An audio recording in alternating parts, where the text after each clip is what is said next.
Subhanallah wa bihamdihi. Subhanallah al-Azim. In the early days of Islam, when the blessed city of Madinah carried the footsteps of the Prophet Muhammad and his companions, peace and blessings be upon them, a small moment occurred, quiet and simple.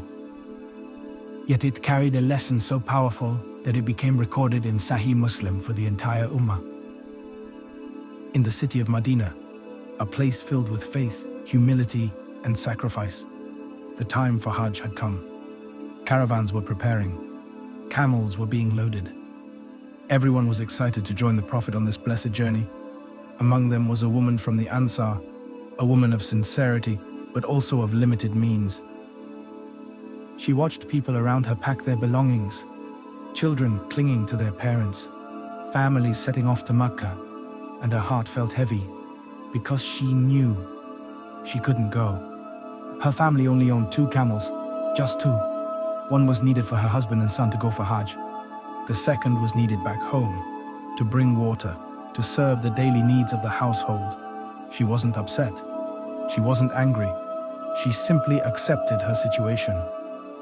But her heart still longed for that journey.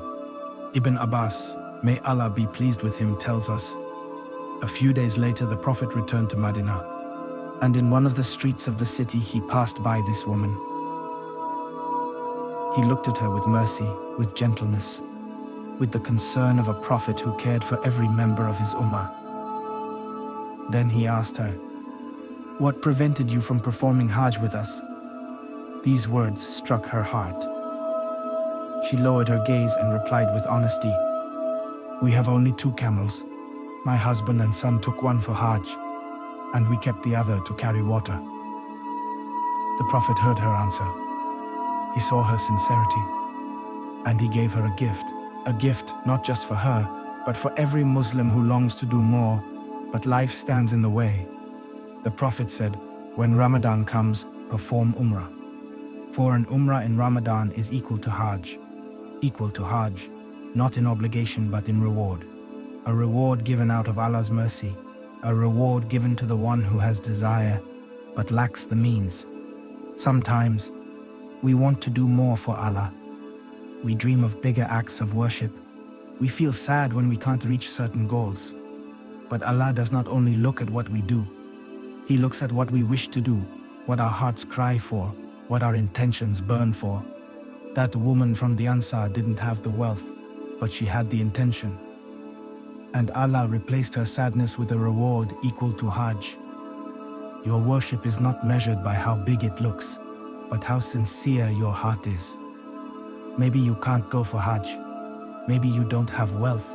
Maybe your life is full of responsibilities. But if your heart longs for Allah, He opens another door, just like He opened one for that woman. This is the mercy of Allah. This is the beauty of Islam. And this is the legacy of a forgotten woman from the Ansar, a woman whose sincerity earned her the reward of Hajj through an Umrah in Ramadan. Ya Allah, grant us hearts that long for you, even when our circumstances hold us back.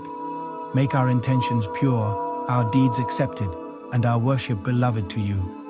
Bless us with a Ramadan filled with mercy, forgiveness, and acceptance. And make our small efforts heavy on the scale on the Day of Judgment. Ameen. Stay tuned for more Hadith reminders.